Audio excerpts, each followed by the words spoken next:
This is a subsea internet cable. Around 1 million miles of these cables run across the oceans in order to make this big machine called the internet work. So what happens when the cables snap?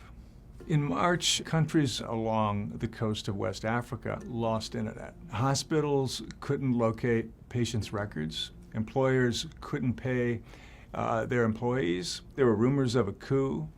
There were rumors that sabotage had taken place, and people had to go looking for answers. These cables run past Ivory Coast, and they also land there.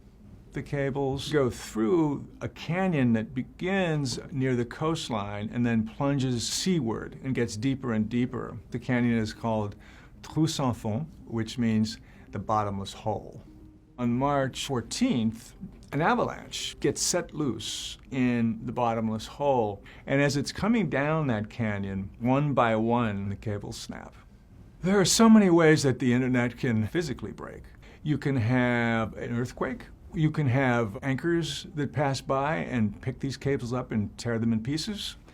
Fishing trawlers can do it, and you can even have sabotage. Fixing these cables is really an incredible operation. I mean, you have to have a fleet of repair ships sitting by to find them and fix it. Sometimes they'll send a remotely operated vehicle with a camera down to the bottom of the sea.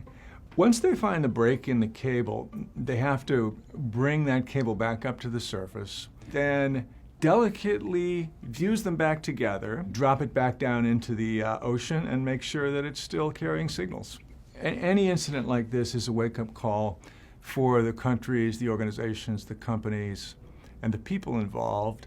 The solution that you hear most often is build more cables, because you want to have a backup if one cable breaks. The problem with that is you'll have a number of cables in the same spot or near the same spot under the sea. So if you have a disturbance, you're often going to cut multiple cables. The subsea cables are so important, but at the same time, they're so vulnerable when you pick up your phone and you ask for information. I hope people realize that.